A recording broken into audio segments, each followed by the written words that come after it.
The refraction of light caused by different layer of atmosphere is called atmospheric refraction.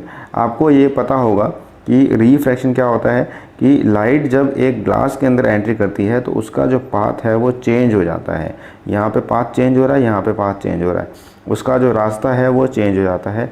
Same ऐसे ही जो atmosphere है हमारे अर्थ के ऊपर जो एटमॉस्फेयर है, सनलाइट जब आती है तो इस एटमॉस्फेयर में जो पार्टिकल्स हैं और जो डस्ट है या फिर गैसेस हैं उसमें इसका पाथ धीरे धीरे चेंज हो जाता है। इसको हम कहते हैं atmospheric refraction. The refraction of light caused by different layers of atmosphere is called atmospheric refraction. Twinkling of star, twinkling of star को समझने के लिए इस वीडियो को देखिए। The continuously changing atmosphere refract the light from the star by different amount from one moment to the next. अब कोई star है, उसके वहाँ से जो लाइट आ रही है उसके यहाँ पे बहुत सारे एटमॉस्फेरिक लेयर्स हैं और ये जो लेयर्स हैं ये कंटिन्यूसली चेंज हो रही है। मतलब बहुत सारे लेयर्स कभी एक साथ आ रही हैं, कभी थोड़ी कम हो जा रही हैं, कभी फिर ज़्यादा आ रही हैं, फिर कम हो जा रही हैं। तो continuously changing atmosphere refract the light from the star. आप जानते हैं कि स्टार की अपनी स्टार लाइट होती है, वो लाइट स्टार से हमारे आंखों तक आती है डिफरेंट लेयर्स के थ्रू।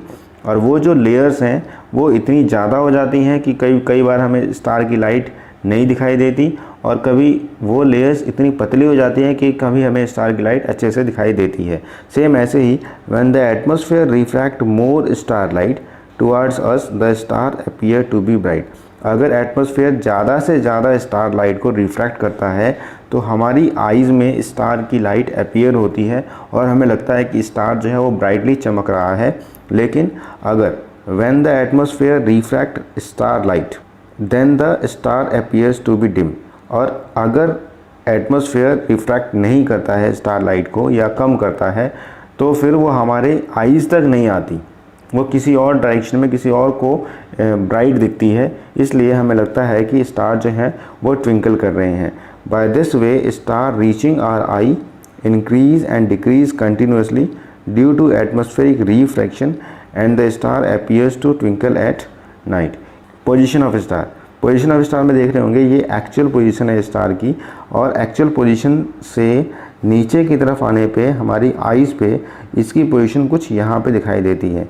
आप जानते हैं कि ग्लास प्रिज्म में हमने देखा था रेक्टेंगुलर ग्लास में जब लाइट रेयरर मीडियम से डेंसर मीडियम की तरफ आती है, ये डेंसर मीडियम है ग्लास, तो फिर ये नॉर्मल की तरफ मुड़ जाती है और फिर डेंसर से रेयर जाती है तो नॉर्मल से बाहर चली जाती है। कुछ ऐसा ही फिनोमेना यहाँ पे आपको देखने को मिल रहा है।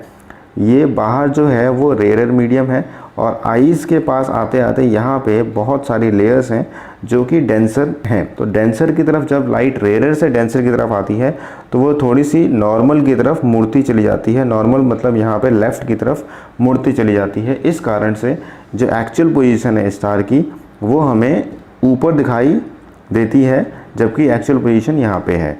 So due to atmospheric refraction, the stars seems to be higher in the sky than they actually are. The refractive index of Earth atmosphere in general increase from top to bottom. Refractive index increase from top to bottom. यहाँ पे refractive index कम है और यहाँ पे refractive index ज़्यादा है क्योंकि अर्थ के ऊपर जो एटमॉस्फेयर है, जो डस्ट पार्टिकल्स हैं वो ज़्यादा ही घने हैं और रिफ्रैक्टिव इंडेक्स इसलिए उनका ज़्यादा है। नेक्स्ट है advance sunrise and delayed sunset. Advance sunrise, आपको ये दो फिगर्स हैं, यहाँ पे राइजिंग सन दिखा रखा है और यहाँ पे सेटिंग सन दिखा रखा है। राइजिंग सन में सन की एक्चुअल पोजीशन यहाँ है जबकि ये थोड़ा सा ऊपर हमें पहले ही दिख रहा है, मतलब अभी राइज नहीं हुआ है, उससे 2 मिनट पहले ही हमें दिख रहा है। सेटिंग सन में सन सेट हो चुका है, मतलब होराइजन से नीचे जा चुका है लेकिन अभी भी हमें वो ऊपर दिख रहा है, 2 मिनट एक्स्ट्रा दिख रहा है।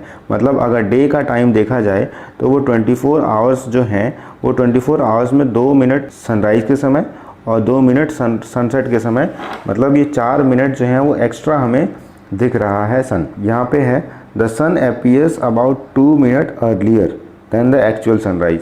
सनराइज से 2 मिनट पहले हमें सन दिखना शुरू हो जाता है and sun remains visible for about 2 minutes after actual sunset. Sunset होने के बाद भी हमें 2 मिनट तक सन हमें दिखता रहता है, अपीयर होता है कि अभी सनसेट नहीं हुआ है।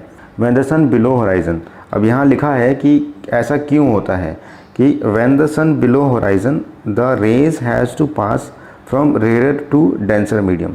होराइजन से जब नीचे होता है तो लाइट को रेयर मीडियम, रेयर मतलब सन बहुत दूर है तो पहले तो रेयर मीडियम होगा, और अर्थ के पास जो जब आएगा तो ये हो जाएगा डेंसर। तो ये जो लाइट रे है ये कंटिन्यूसली नॉर्मल की तरफ मुड़ती जाएंगी और हमें जो एक्चुअल पोजीशन दिखेगी सन की जो नीचे है वो हमें अपीयर होगा कि वो अब ऊपर आ चुका है। ऐसा सनराइज के समय होगा। सेम ऐसे ही तो the ray behind bend towards the normal, as a result the sun appears higher than its actual position. Same यही कंडीशन यहाँ पे भी होती है सन सेटिंग के समय पे, जब सन नीचे को है लेकिन वो एक्चुअली उसकी जो रेज़ आ रही हैं वो रिफ्रैक्शन के कारण से हमारी आइज़ पे आ रही हैं, और रिफ्रैक्शन के कारण से हमें सन अपीयर हो रहा है कि अभी सनसेट नहीं हुआ है, वो अभी ऊपर है।